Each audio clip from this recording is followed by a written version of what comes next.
കുഴപ്പമുണ്ടായില്ല. Comparatively വലിയ tough എന്ന് പറയില്ല. നമ്മൾ ഓൾറെഡി അപ്രോച്ച് ചെയ്ത ക്വസ്റ്റ്യൻസ് പോലത്തെ. പിന്നെ ടൈം കിട്ടിയ കുറെ ക്വസ്റ്റ്യൻസ് പഠിച്ചതിന് വന്നിരുന്നു.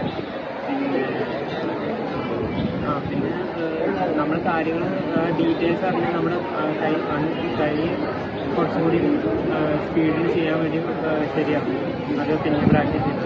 പിന്നെ ഡ്രോയിങ് ആണെങ്കിൽ എളുപ്പമായിരുന്നു. എല്ലാം ഡീറ്റെയിൽസ് നമുക്ക് അറിഞ്ഞു വെച്ചാൽ നമ്മൾ ക്വസ്റ്റ്യൻ കൂടി നന്നായി വായിച്ചു കഴിഞ്ഞാൽ എല്ലാം മനസ്സിലാവും. കുഴപ്പമുണ്ടായില്ല. MCQs കുറച്ച് ഡ്രോയിങ് ഒക്കെ അനിസാർ അനിസാർ നമ്മുടെ അത് നല്ലുണ്ടായിരുന്നു. കുഴപ്പമുണ്ടായില്ല. ടൈമിങ് എനിക്ക് കുറച്ച് പ്രശ്നമുണ്ട്. ഓക്കെ. പിന്നെ നമുക്ക് ടൈമിങ് കറക്റ്റ് ആയിരുന്നു. പിന്നെ നമ്മുടെ മോക്ക് ടെസ്റ്റും കാര്യങ്ങളൊക്കെ അതേപോലെ ക്വസ്റ്റ്യൻസ് ആയിരുന്നു. ഡ്രോയിങ് ആപ്റ്റ്യൂഡ് കുഴപ്പമില്ലായിരുന്നു.